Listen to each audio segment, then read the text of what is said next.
गोष्ठी कवि के हमारे YouTube चैनल में आपका हार्दिक स्वागत है। हमारे द्वारा यहाँ आपको प्रतिदिन अंतर्राष्ट्रीय स्तर के गीतकार, गज़लकार, साहित्यकार एवं कवियों का परिचय एवं उनके पुस्तकों के बारे में निरंतर जानकारी दी जा रही है और साथ ही उनका रचना पाठ उपलब्ध कराया जा रहा है। इस क्रम में आज हम आपके समक्ष ग्वालियर मध्य प्रदेश की एक सुप्रसिद्ध गीतकार उमा उपाध्याय जी से आपका परिचय कराने जा रहे हैं। उमा उपाध्याय जी महिलाओं को, पुरुषों को और बच्चों को लेकर समाज में कुछ परिवर्तन करना चाहती हैं और यही चेतना उनके साहित्यिक जगत में आने का कारण बनी। उनकी एक पुस्तक का प्रकाशन, इस पुस्तक का नाम है तस्वीर, का प्रकाशन सन 2015 में हो चुका है। यदि आप उनकी पुस्तक खरीदना चाहते हैं तो हमारे चैनल के नीचे दिए गए डिस्क्रिप्शन में आप हमसे संपर्क कर सकते हैं। तो प्रस्तुत है उमा उपाध्याय जी का यह गीत। सबसे पहले मैं अपनी रचना कविता क्या है? मन की व्यथा। कविता क्या है? मन की व्यथा, मन में उठते तूफानों का क्रमबद्ध चित्रण। कविता सभी लिख सकते हैं, कविता सभी लिख सकते हैं, आप, हम और तुम, पर शर्त उसके साथ यह है मगर तूफानों से भरी हो आपकी डगर। शर्त उसके साथ यह है मगर तूफानों से भरी हो आपकी डगर। गमों की ओढ़नी ओढ़ी हो आपने, गमों की ओढ़नी ओढ़ी हो आपने, जिम्मेदारी का बोझ हो कांधों पर। हुआ हो कोई हादसा जो झंझोरे आपकी आत्मा, आपके विचार समाज से बेमेल हों, आपके विचार समाज से बेमेल हों।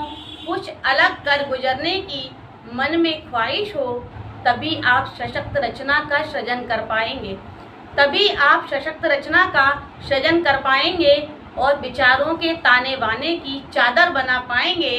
तब आप भी कहेंगे कविता क्या है? मन की व्यथा, मन में उठते तूफानों का क्रमबद्ध चित्रण। इसी कविता के साथ में मैं कविता का उदय कहाँ से होता है उसमें 4 पंक्तियों से अपनी बात रखती हूँ। उन्होंने मुझसे पूछा तुम कविता कैसे लिखती हो? उन्होंने मुझसे पूछा तुम कविता कैसे लिखती हो? मैंने कहा लिखती नहीं हूँ, लिख जाती है। उन्होंने कहा कैसे? मैंने कहा वैसे जैसे पात्र में भरा पानी सुराख करने पर फूट पड़ता है, जैसे पात्र में भरा पानी सुराख करने पर फूट पड़ता है। जैसे धरा बोझ का वहन तो करती है, पर जब बोझ सीमा से परे बढ़ जाता है तो भू से ज्वालामुखी फूट पड़ता है। उसी तरह जब अंतर वेदना हो जाती है मन पर हावी, तो कलम से बरबस ही कविता लिख जाती है। मैंने कहा लिखती नहीं हूँ, लिख जाती है। इसी संदर्भ में अपनी एक रचना औपचारिकता शीर्षक से कि वास्तव में समाज में कई तरह के लोग मिलते हैं, तो जो मैंने अनुभव किया वो आपके सामने रख रही हूँ। हम जिंदा हैं अमृत, हम जिंदा हैं अमृत, ऐसा कभी सोचा नहीं और जीवन की सार्थकता को कभी पहचाना नहीं। जो यातना सहे खामोशी से अपमान को देख नजरें झुका ले और मुख से करे उपना, जिसे जिंदा दिली का एहसास तक नहीं, वह तो मृत के समान है, वह तो मृत के समान है, ऐसा कुछ लोग कहते हैं। दूसरी तरफ भेड़ों की भीड़ में शामिल होते कुछ लोग अपने अधिकार की खातिर हिंसा, कपट, झूठ का सहारा लिए लोग क्या जिंदा हैं पर उनकी भावनाएं मर गई हैं? क्या जिंदा हैं पर उनकी भावनाएं मर गई हैं? और आज का इंसान लक्ष्यहीन मंजिल की तलाश में इस कदर भागा जा रहा है, सुरक्षा के लिए कांच की दीवारें बना रहा है। ईमान व दया की छाया से बहुत दूर खुद ब खुद अपने लिए कब्र बना रहा है। और नैतिकता, परोपकार, अहिंसा और सत्य नैतिकता, परोपकार, अहिंसा और सत्य जाने कब के मृतप्राय हो चुके हैं। इस मृतप्राय जहां में बसने वाले लोग क्या जिंदा हैं? नहीं, शायद कब के मर चुके हैं। फिर भी किसी के मरने पर औपचारिकता निभाते हैं, फिर भी किसी के मरने पर औपचारिकता निभाते हैं और मृत लाश को जिंदा लाश वाले अपने हाथों दफनाते हैं, अपने हाथों दफनाते हैं। यही जीवन का जो मैंने अनुभव किया। उसके पश्चात एक रचना, जो भी भ्रूण हत्या काफ़ी हो रही है, तो उससे संबंधित एक जिस बेटी ने जन्म नहीं लिया उसकी तरफ से एक रचना रख रही हूँ। जन्म दे मुझको हे जननी, जन्म दे मुझको हे जननी, मैं धरा पर आऊं तो कोख में टुकड़े किए क्यों, मुझको ये बतलाओ तो जन्म दे मुझको हे जननी।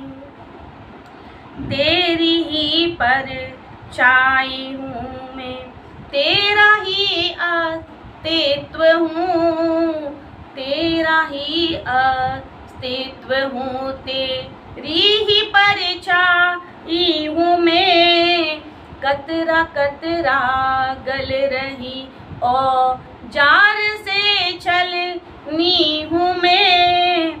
करुण क्रंदन सुन सको तो, करुण क्रंदन सुन सको तो, क्रूर करनी रोक लो, जन्म दे मुझको हे जननी। नर पिशाचों की वजह से क्यों तेरा संबल गिरा, अब नहीं अबला है तू, किस ने तुझे निर्बल किया।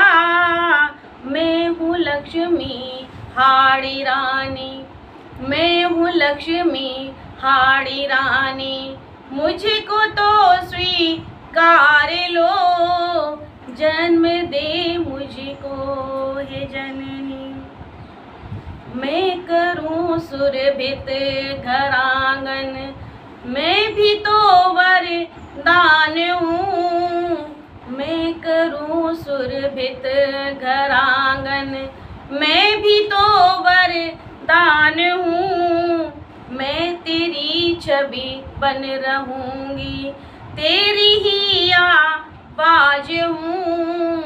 यह ये है बवंडर, ये बवंडर तोड़ दो, जन्म दे मुझको हे जननी। अश्क मेरे तुझसे पूछे, आहे पीड़ा पालती, अश्क मेरे तुझसे पूछे, आहे पीड़ा पालती, मुझ में भी संभावनाएं क्यों नहीं पहचानती, मुझको भी आकार दो, मुझको भी आकार दो, मेरा पिघलना रोक लो, जन्म दे मुझको हे जननी, जन्म दे मुझको हे जननी।